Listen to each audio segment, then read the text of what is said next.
అసలు నేను arrange marriage చేసుకుంటానని అస్సలు అనుకోలేదు తెలుసా. ఇప్పుడు మనది అరేంజ్ మ్యారేజ్ అని ఎవరన్నారు దీప్తి? మన పెళ్ళికి ఇంకా 10 days టైం ఉంది. సో అప్పుడు దాకా ప్రేమించుకుంటాం కదా. సో మన లవ్ మ్యారేజే. అబ్బచ్చా, ఈ ఎదవ లాజిక్లు మాత్రం బాగా చెప్తావు. రేపు గుర్తుంది కదా మన మ్యారేజ్ ఇన్విటేషన్ కార్డ్స్ ఎవరెవరికి ఇవ్వాలో? కృష్ణ కృష్ణ గుర్తుందిలే. అయితే రేపు నువ్వు పాస్ట్లో ప్రేమించిన అమ్మాయికి మన మ్యారేజ్ ఇన్విటేషన్ కార్డ్ ఇవ్వబోతున్నాం. అంటే నీ ఎక్స్ గర్ల్ ఫ్రెండ్స్ ని నేను కలవబోతున్నానని చాలా ఎక్సైటింగ్ గా ఉంది. నీకు ఎక్సైటింగ్ గానే ఉంది, నాకే రకరకాలుగా ఉంది. రేపేమవుద్దా అని.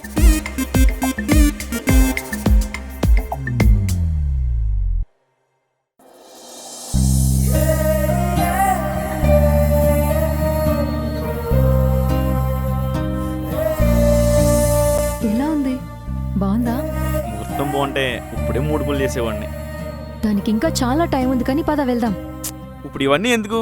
నాకు ఆల్రెడీ పాస్ట్లో లవ్ స్టోరీ ఉందని చెప్పాను కదా, మళ్ళీ వాళ్ళ దగ్గరికి అంటావు. అయినా కానీ నాకేదైనా సగం సగం తెలుసుకోవడం ఇష్టం ఉండదు, కంప్లీట్ గా తెలియాలి. కార్డ్ ఇచ్చే రీజన్ తో నీ ఎక్స్ గర్ల్ ఫ్రెండ్ ని కలవచ్చు కదా. ఆ కార్డ్స్ ఏవి? 4 కార్డ్స్ తీసుకొచ్చా. 4 ఎందుకు?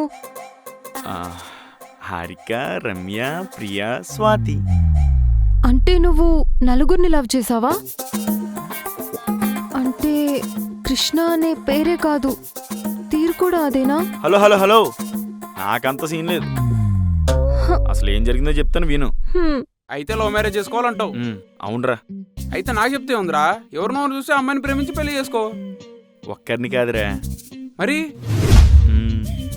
నలుగురా? నలుగురిలో ఒక్కరైనా సెట్ అవుతారని మా ఏరియాలో 2 మా ఆఫీసులో 1 రీసెంట్గా మీ అపార్ట్మెంట్లో కూడా ఒక అమ్మాయి. అది వేరే సంగతి అనుకో. అవునరా, ఇంతగా నలుగురిలో ఒక్కరికైనా చెప్పావా నువ్వు అంటే ఇష్టం అని? అదే భయం వేస్తుందిరా. నువ్వేమైనా టిప్స్ ఇవ్వచ్చు కదా మామా. టిప్స్ అంటే ఇవ్వచ్చు. అరే పిచ్చోడా, అమ్మాయిలు పొగడతలకి ఇట్టే పడిపోతారు. ఆ నలుగురులో ఎవరినొవరు నువ్వు పొగడతలతో ముంచే, ఆ తర్వాత తను నిన్ను ప్రేమలో ముంచేస్తుంది. నువ్వు సూపర్ రా మామా. పద ఫస్ట్ మీ అపార్ట్మెంట్ నుంచి ట్రై చేద్దాం. అరే అరే అది కాదురా. అరే అది కాదురా, నేను చెప్పేది రా మామా.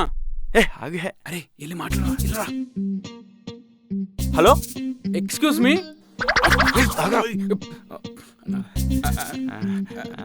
హాయ్ అండి, ఐఎమ్ కృష్ణ.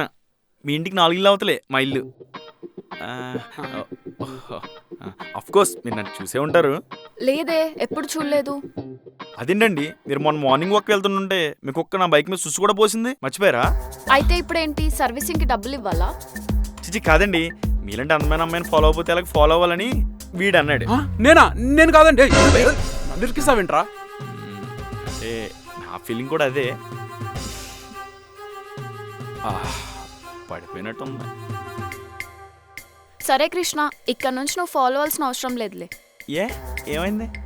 అంటే నా బాయ్ ఫ్రెండ్ వచ్చాడు, వాడు ఫాలో అవుతాడు. Boy friend? హారిక